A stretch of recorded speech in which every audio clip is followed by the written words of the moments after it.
हूँ और मैं सत्संग को देख पा रही हूँ। 3 मई को पास्टर ने एक वचन लिया था जो मेरे दिमाग में सिर्फ बैठा नहीं है, मेरी ज़िंदगी में वो वचन कार्यकारी हुआ।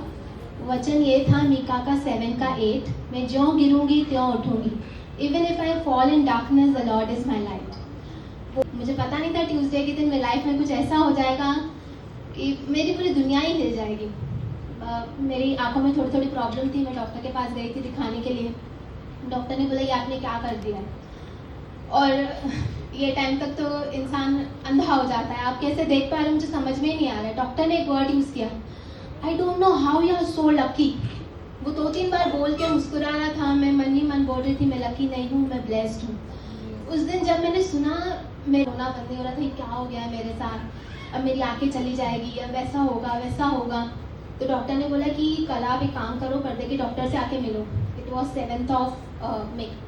तो मैं डॉक्टर के पास गई, उन्होंने बोला कि मैं आपका पूरा टेस्ट करता हूँ एंड ऑल। जब उसने टेस्ट किया तो उसने जब रिपोर्ट देखा उसने बोला यू आर वेरी फॉर्चुनेट। उसने फिर से ये वर्ड यूज़ किया। मैंने फिर अपने मन में बोला कि मैं बहुत आशीषित हूँ, मैं फॉर्चुनेट नहीं हूँ, मैं लकी नहीं हूँ।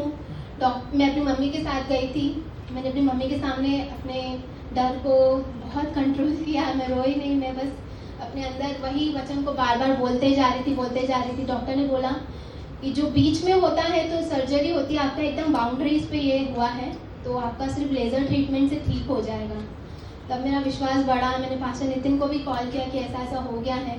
बट एक और अनफॉर्चुनेट इवेंट मेरे साथ हुआ। 14 मई को मेरा सेकेंड ट्रीटमेंट था। उस दिन मेरी आंखों में ब्लीडिंग हो गई सुबह 6:30 पे। तो मैं बहुत डर गई, मैंने रोहन को बोला मुझे ब्लीडिंग हो रही है, मुझे समझ में नहीं आ रहा है क्या हो गया। तो रोहन ने बोला कुछ नहीं है, सोचा देखते हैं बाद में।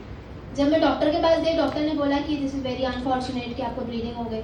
Again we are very fortunate that we can continue with the laser treatment. फिर से एक होप मेरे पास आई, बट जो मेरे सत्संग में आई मुझे कुछ दिखाई नहीं दे रहा था, मुझे स्टेज नहीं दिखाई दे रहा था, मतलब दिखाई दे रहा था यानी क्लियर नहीं दिखाई दे रहा था, पास्टर्स का फेसेस नहीं दिखाई, ऋषभ नहीं दिखाई दे रहा था। उस दिन मुझे बहुत मन में डर बैठ गया, पता नहीं क्या होगा। आज उस चीज़ को 2 हफ्ते हो गए, मैं क्लियरली देख पा रही हूँ। परमेश्वर ने हर जगह मेरे विश्वास को सिद्ध किया। दवाई के लिए प्रभु का कोटि कोटि धन्यवाद करती हूँ, और आप सबने मेरे लिए प्रेयर किया, उसके लिए धन्यवाद।